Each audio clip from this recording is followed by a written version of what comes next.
अस्सलाम वालेकुम जी। निज़ाम के हामी रोज़ाना आपको एक अलग कहानी सुनाते हैं। निज़ाम के हामी रोज़ाना आपको बताते हैं किस तरीके से शहबाज शरीफ और हाफ़िज़ आसिम मुनीर साहब ने दुनिया में कामयाबी के झंडे गाड़ दिए। शहबाज शरीफ के सूट देख के तो लाइनें लग गई यहाँ पर सनफ़ मुखालिफ की, और स्वैग इन दोनों का देख के तबाहियाँ मच गई। लेकिन आज इससे उल्ट कहानी बताऊँगा, ग्राउंड पे क्या है वो कहानी सुनाऊँगा। मुज़म्मिल असलम साहब ने साथ-साथ वफ़ाक को एक ऑफ़र कराई है। क्या वफ़ाक इस गोल्डन अपॉर्च्युनिटी का फ़ायदा उठाएगा? इमरान खान के वकालतनामे और बुशरा बीबी के वकालतनामे साइन होकर जनाब सलमान सफदर साहब को मिल चुके हैं। अब क्या होगा, इस पर भी बात करेंगे। साथ-साथ ही जितने जगह टैक्स ले रहे हैं और ये वफ़ाकी हुकूमत जो टेलीकॉम बिल है 2026, उसका क्या करेगी? इन सारी चीज़ों पर बात करूँगा और आपको कुछ आगाही पेश करूँगा। एंड तक ये वीडियो ज़रूर देखिएगा, आपको मज़ा आएगा। फीडबैक भी ज़रूर दीजिए। अदील राजा सच की आवाज मैं हूँ हर अदील राजा जी, आप देख रहे हैं मेरा यूट्यूब चैनल। सब्सक्राइब ज़रूर करना है आपने, साथ-साथ आपने मेरे को फीडबैक देना है। सपोर्ट करना चाहते हैं तो सुपर थैंक्स, मेंबरशिप्स और हाइप का ऑप्शन आपके पास मौजूद है। निज़ाम के हामी, निज़ाम के जो मनादी करने वाले हैं, निज़ाम की जो रुदालियाँ हैं, जो सीना कोबी कर रहे हैं, जो सोशल मीडिया से बड़े तंग हैं, अंसार अब्बासी जैसे लोग, सुहेल वड़ाइच जैसे लोग, दीगर ऐसे लोग जो सोशल मीडिया से दुखी हैं, पैगाम रसानी के लिए सोशल मीडिया को इस्तेमाल करते हैं लेकिन तंग हैं, जो कहते हैं जी तहरीक इंसाफ ने ये किया, तहरीक इंसाफ ने ऐसा किया, हज़रत आसिम मुनीर के साथ ये किया, हज़रत शहबाज शरीफ के साथ ये किया, वो आपको पूरी पिक्चर नहीं बताते। असल सूरत हाल क्या बनी हुई है इस टाइम? ज़रा एक नज़र देखिए तो सही। जब ये निज़ाम लेकर आया गया, ये ज़ुल्म और जबर का निज़ाम लाया गया, तो एक इंतहाई शदीद पागलपन की हद तक एक क्रैकडाउन शुरू किया गया। एक मुल्क में ऐसा खौफ व हरास फैला दिया गया कि बंदा अकेले में बात करते हुए घबराता था। मेरे एक दोस्त थे, जो हैं भी, जो फरमाया करते थे कि मैं तो कपड़े पहन के साल हो गया है, नहाया भी मैं कपड़े पहन के नहाता हूँ कि मेरी कोई फ़िल्म ही ना बना रहा हो। एक सहाफ़ी थे, बड़े सीनियर सहाफ़ी थे। इसी तरह इशारों कन्हैयों में फ़ोन पर बात की जाती थी। नई-नई ऐप्स, कोई टेलीग्राम का लिंक भेजता था कि यार इस पे मुझे कॉल करना, कोई सिग्नल का लिंक भेजता था कि इस पे मुझे कॉल कर लेना। निज़ाम ने शायद ये सोचा था कि ये सब कुछ करके हम तहरीक इंसाफ के चंद पेड अकाउंट्स होंगे उनको ख़त्म कर देंगे और उसके बाद राज करेगी खल्क़े खुदा, यानी कि हम राज करेंगे, क्योंकि निज़ाम का ये ख़्याल था कि लोग हमसे मोहब्बत करते हैं। निज़ाम को ये गलतफ़हमी थी कि हम ही हैं सबसे चुनिंदा चुनतखब। उनको मालूम नहीं था कि असल मोहब्बत न लोग किससे करते हैं। तो निज़ाम को ये गलतफ़हमी जो हुई, वो गलतफ़हमी चलते, चलते, चलते, चलते ठीक होते-होते निज़ाम को पहले शौक लगा, फिर निज़ाम दुखी हुआ, फिर निज़ाम ने कहा हमने कौन-सा पॉपुलैरिटी का कॉन्सर्ट करना है, हमें क्या लगे हम पॉपुलर हैं कि नहीं, हमने कौन-सा इलेक्शन लड़ना है। निज़ाम गुस्से-नाक हो गया। फिर निज़ाम ने कहा जाओ जिसने जो करना कर ले, हम तो यही करेंगे, हम हैं तो हैं। तो उसके बाद निज़ाम मज़ीद गुस्से-नाक हो गया कि ये लोगों को मजबूर कर रहे हैं, ये लोगों को हमसे दूर कर रहे हैं। निज़ाम के ये गुस्से वाले चेहरे चेंज होते चले गए। आप देखेंगे, आप बयानात सुनेंगे निज़ाम के, आपको एक के बाद चेंजेस नज़र आती जाएँगी कि ये हुआ, उसके बाद ये हुआ, यहाँ पर गुस्सा आया, निज़ाम यहाँ पर सैड हो गया, निज़ाम यहाँ पर एंग्री हो गया। तो निज़ाम ने बहुत सारे अपने रूप बदले, निज़ाम ने अपनी बहुत सारी चीज़ें चेंज की, निज़ाम सैड हो गया। अब निज़ाम इस जगह पे आया खलोता है, जहाँ पर सच्ची मोहब्बत निज़ाम को मिल नहीं रही। बगैर शराइत के इश्क मिल नहीं रहा। लोग कहते हैं ये करोगे तो ठीक है, ये तो करना तुमने है ही, लेकिन ये करोगे तो बेहतर है, वरना इज़्ज़त तुम्हारी हम नहीं करेंगे।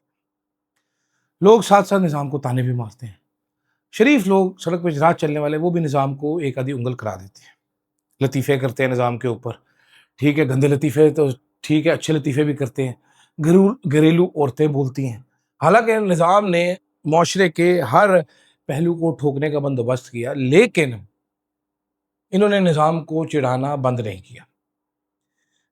मुल्क के तमाम नामवर सहाफ़ियों को निज़ाम ने जामन की तरह, जिस तरह कड़ोली में जामन डाल के ऊपर लून डाल के आप खड़काते हैं, खड़का के उनको पोला करते हैं, इस तरह सारे मीडिया को निज़ाम ने जामनों की तरह पोला करके आपके सामने पेश कर दिया। अब उसको जो कहते हैं मीडिया बेचारा, ये अंसार अब्बासी, ये सुहेल वड़ाइच, ये सारे, ये मुन्ना रावी, ये वो बेचारे, हकीकत से कोई ताल्लुक ही नहीं है। मैं मीडिया, मेन स्ट्रीम मीडिया में इनसाइडर होने के नाते आपको बता रहा हूँ, कोई ताल्लुक ही नहीं है इनका हकीकत, इनको कुछ पता ही नहीं है।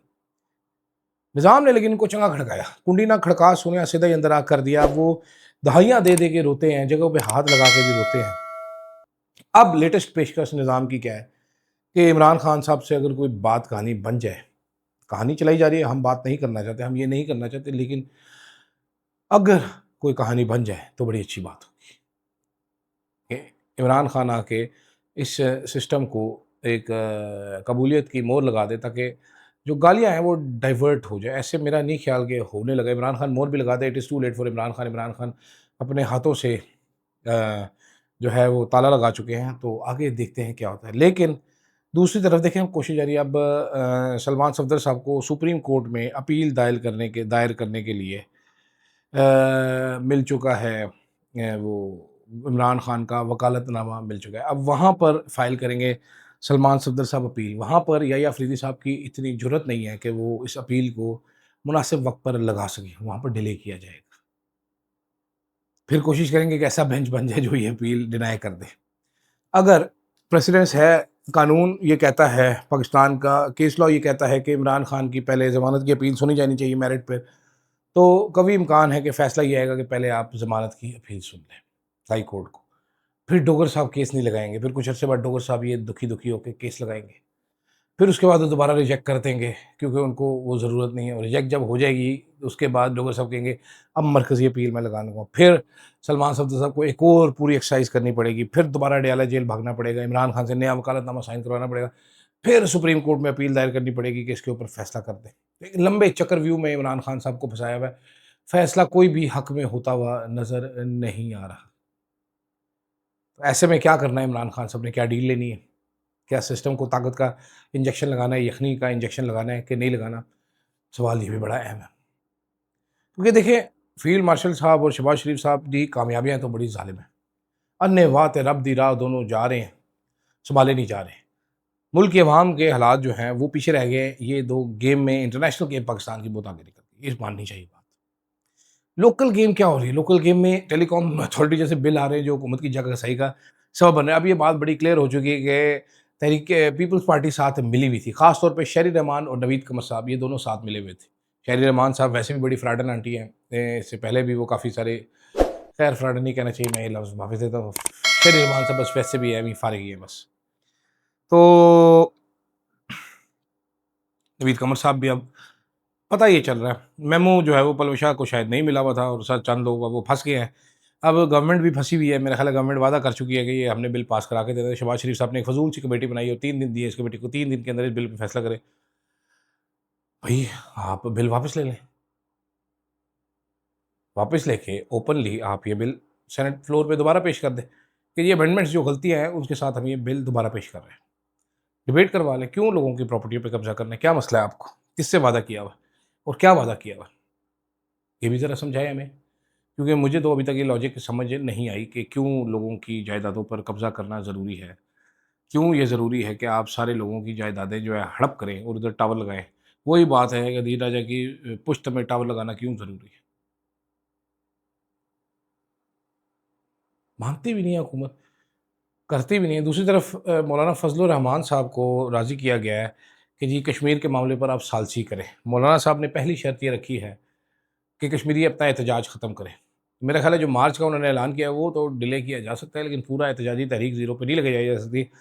वो भी सिर्फ मौलाना के आसरे पर बड़ा मसला हो जाएगा। खैर, मौलाना बड़ा सा कश्मीर कमेटी के चेयरमैन है, बड़े कश्मीरी लीडरान को जानते हैं।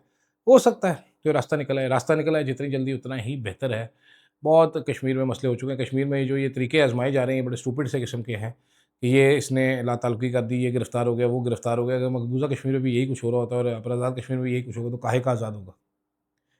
समझ तो क्यों होंगे आप? मुझे दीजिएगा इजाज़त जनाब। अल्लाह हाफ़िज़। Yeah, truth on the mic. शहर शहर में नाम गूंजे, फ्लो है आग, हर खबर पहले, दुश्मन भागे आगे भाग, आवाज उठाए ना डरे ना झुके, अदील राजा, अदील राजा, देखे सारी दुनिया, power of the press, Adeel Raja, Adeel Raja.